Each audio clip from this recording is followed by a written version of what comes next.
They do a pre-meeting and the conference.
Hello and welcome to the Planning Commission meeting for November 13th, 2019.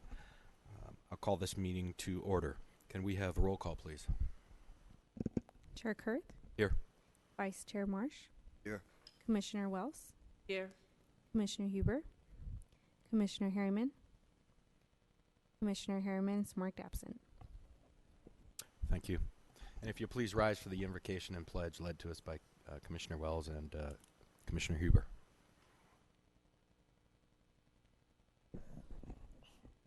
As we bow our heads today in thanks to the Lord for allowing us another day to do the things that we came here to do as the Planning Commission. Lord, give us our direction, give us the plans that we need to make, the decisions that are best for our community and the city of Victorville. Thank you, Lord, for every day is a blessed day. In Jesus' name. Place our great American flag.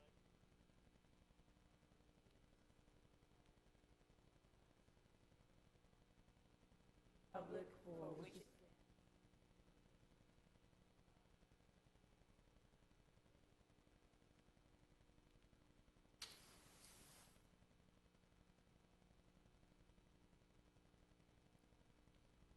We have a set of previous minutes to deal with.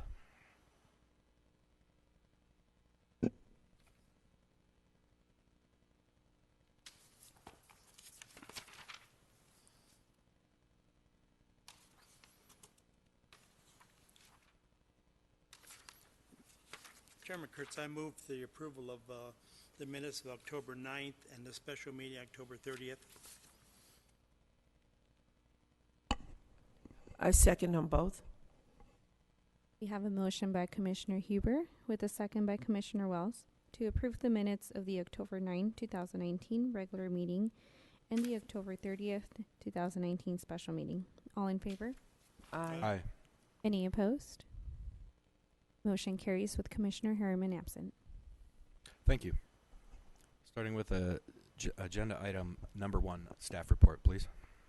As Chairman, Commissioners, agenda item number 1 is Planning Case 19041. It's a site plan and conditional use permit with an environmental exemption to allow for the addition of an approximately 5,000 square foot warehouse building to an existing commercial operation on a parcel which is zoned C1 neighborhood commercial. And that's located at 15400 Village Drive. This is a reapproval of the same expired proposal, which will double the overall building size on the lot with a new detached building. Staff recommends approval as conditioned, including the underground utility suspension agreement. Staff is available for any questions. Thanks. Any questions of staff? Seeing none, I'll open up the public hearing and I'll welcome the applicant if you would like to speak to us. Short and sweet, wasn't it? Yeah. Good evening, Mr. Chairman, Commissioners, staff. Good to see you all again. It's been a long time since I've been here. My name's Tom Stino. I'm the architect and representative for this project. It's a nice little building. They got a booming little business right there. It's Lifetime Solutions, water purification company. And they've been needing this building for a while. It was on and off for a while, so he let the first site plan approval lapse. But it's definitely on now. We want to get it built. So we looked at the conditions. They look great. The one issue about having an additional meter, we don't need to do that because we did merge the properties, but everything else looks fine, and we're just looking for an approval. Any questions for me? No, thank you. Do we have the colored rendering? Was that part of the package? I had it. Yes, we have that. You have that? Yeah. Okay, I didn't see it up there. So, As a matter of fact, I'm looking at it right now, and that's a good looking rendering. it's a simple metal building, but we Dressed up just enough, and we embellished it a little bit and kind of matched the other ones, so it's got a nice look to it. Happy to see a little bit of new life in that corridor down there Yeah, as well. absolutely. Thank you. All right, thank you. Anyone else to speak to us on agenda item number 1? Seeing no one, I'll close the public hearing and I'll bring it back to the commission for a determination.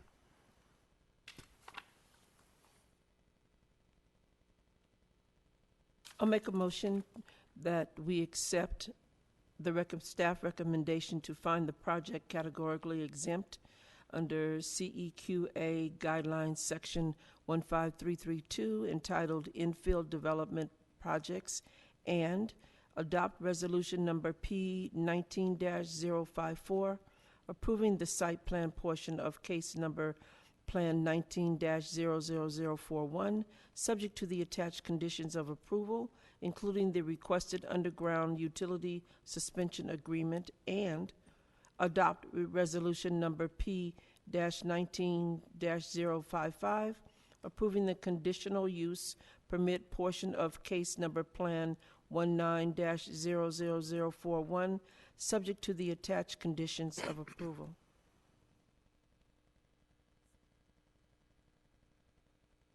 We have a motion by Commissioner Wells with a second by Vice Chair Marsh to approve case PLAN 19-00041 as conditioned. All in favor? Aye. Aye. Any opposed? Motion carries with Commissioner Harriman absent. Good luck on that one. Moving on, we have agenda item number 2 that was various amendments for consideration that looks like will not be coming to the commission for any final determination for a little while. But in the meantime, we've been given a draft ordinance outlining some of the trash enclosure standards. So is there anything that staff would like to input up front? Yeah, just to go over some. Chairman, thank you for this time to give a little bit more insight.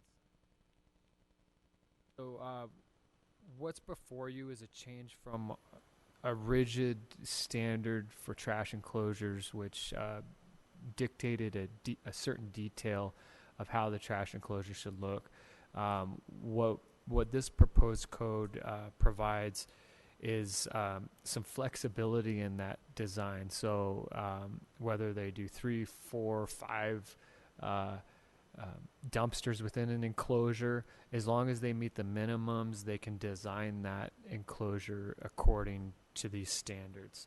So it provides the requirements, but without providing a dictated trash enclosure standard that they'd have to abide by.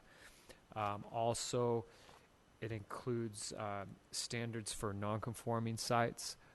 It provides the city more teeth in going after nuisance properties that have unsecured dumpsters.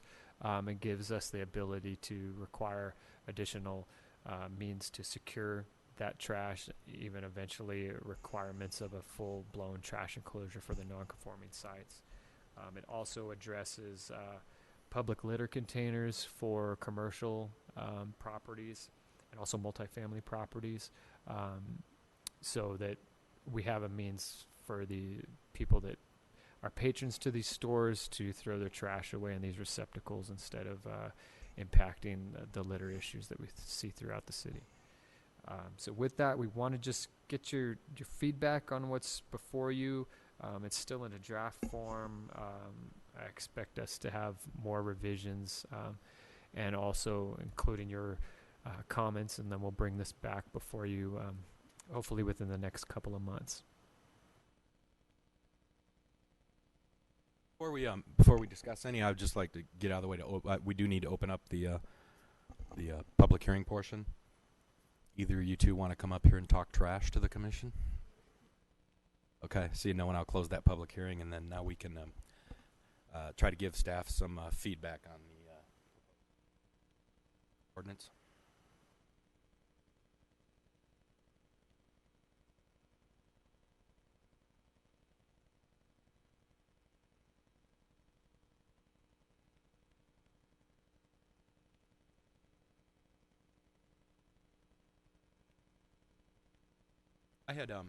I had one question under 16.3.2411, 110, page 55 at the very top, where the heading is existing development.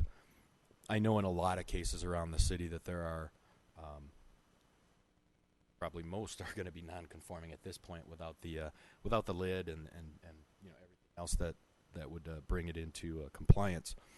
What is there any kind of plan for flexibility when it comes to those commercial centers or multifamily that aren't quite there, but they're close. Yeah, you do bring up a good point, because there is a vast array of nonconformity, from not having a trash enclosure to having a walled enclosure, but maybe not with solid gates, or not having a roof over it. So we can definitely revise this to address the level of nonconformity. I guess to get more feedback from the commission, would you recommend that if the non-conforming site has a solid block enclosure with gates on it, that if a new site plan or conditional use permit came before the city, that we would not require them to further update by putting a roof on the enclosure or fully enclosing it, unless it is a nuisance property where the trash is not secured? Yeah, if there's history of problems as well, I would, Okay. So yeah, we'll in the revision that'll come back, we'll create like a tiered approach to the nonconformities. So the sites that are not an issue, that have an enclosure to start with, want it off the bat start requiring a roofed enclosure that's fully enclosed. and it might also be factors of vagrants or others abusing the trash enclosure, living, making a mess of it. So that could be taken into consideration too. Yes.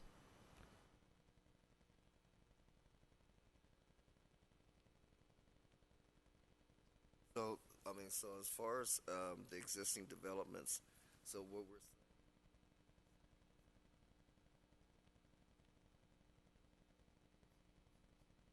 all the facilities will be required to at least have the.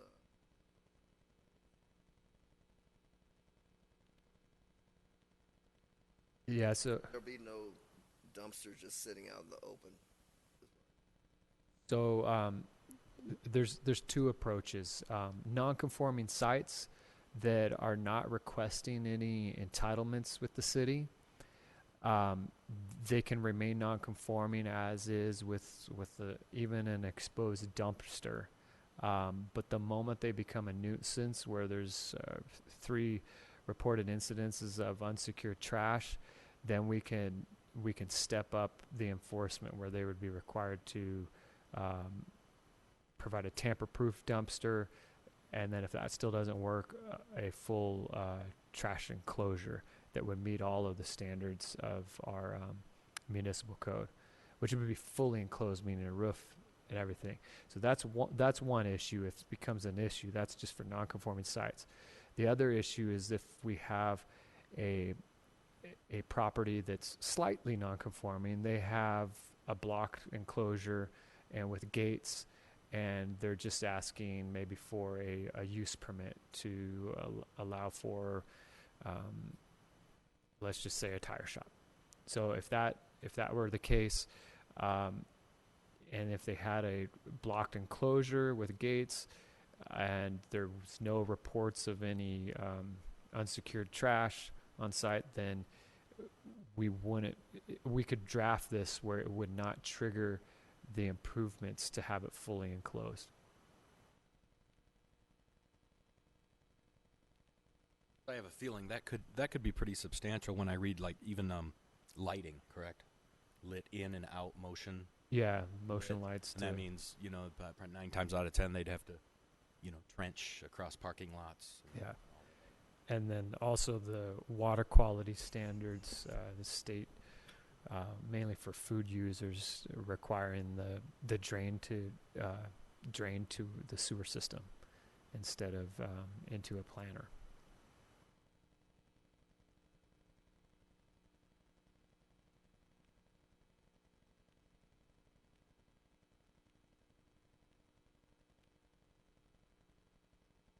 Even with the, and it's just, I mean, just a question.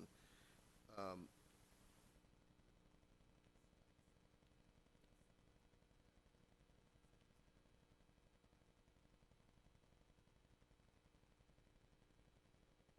Trash receptacles.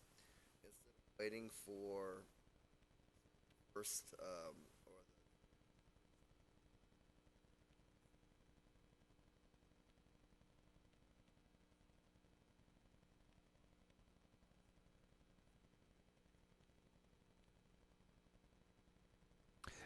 Right now, as my understanding is that there is a locking mechanism on it, but with the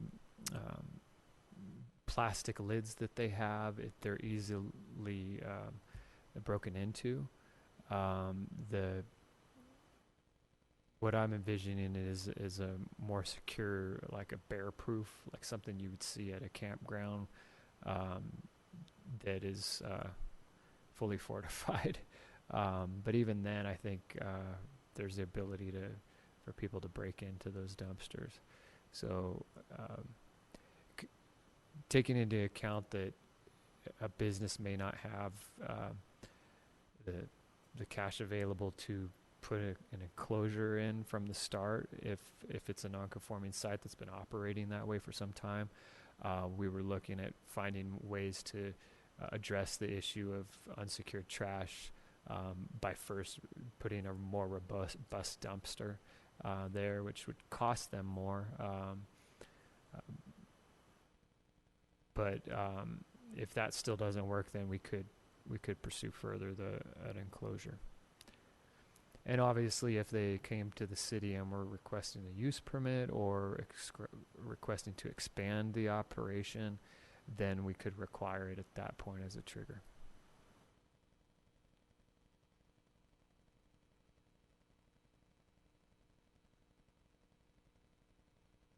Comments or feedback?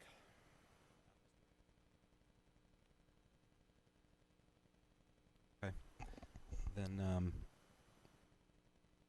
with that, I'll make the motion to remove this item from the agenda with the understanding that it will be re-advised for a future Planning Commission meeting. second. We have a motion by Chair Kurth with a second by Vice Chair Marsh to remove case PLAN 19-00013 from the agenda and re-advertise for a future Planning Commission meeting. All in favor? Aye. Aye. Any opposed? Motion carries with Commissioner Harriman absent. Thank you. In compliance with the Brown Act, it's necessary for the Planning Commission to make available time for members of the public to address the Planning Commission jurisdiction on items of interest that fall within the subject matter jurisdiction. Anyone?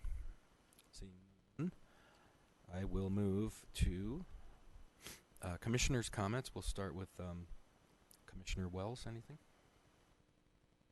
Oh, I just want to say it was good to see programs celebrating our veterans this week, last weekend. I'm not one myself, but I used to be married to a Vietnam veteran, and I know the true meaning of it. That's all I have. Marsh? My wife is singing at the Elks Lodge the national anthem tonight at 6, so I'll be there. And also, I will not be at the next meeting. Okay. How about San Lucas? Again? Again. And I'll think of you guys, though. yeah, I'm sure you Yeah, will. I will. Mm-hmm. Yeah, and you're going to listen to this live on the web broadcast. Okay. And Commissioner Marsh Harriman and myself were able to attend a APA, a small little planning commissioner training conference specifically just for planning commissioners, and it was a good little event.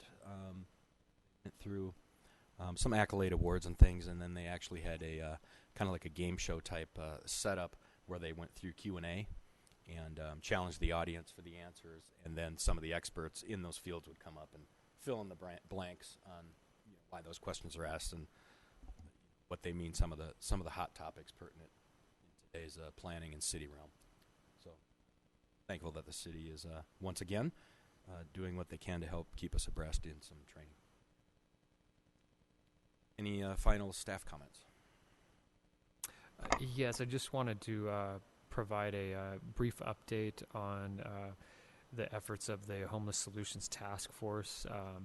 Distributed to you tonight was the strategic action plan that the City Council adopted at their November 5th meeting. It's essentially the action plan goes over actions, goals, and objectives that the task force has identified. There's really not any pending action that would come before the Planning Commission at this time. But ultimately, there are some categories that would ultimately have a land use related impact, mainly the enhanced shelter operations. And there are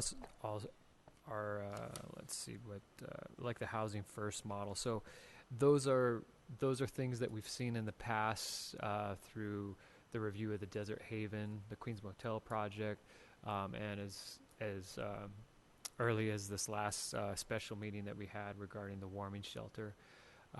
But we will probably be giving more updates as funding or grant funding comes through and the city identifies where they plan to focus their efforts. But right now, there's really nothing to report as far as the next steps. They'll probably dive in and to a lot of the funding components now that we have an action plan in place, which will make our applications for grant funding more competitive. But at this point, just wanted to give you an update, and we'll be giving updates periodically as we know more. With that, thank you all. Meeting adjourned.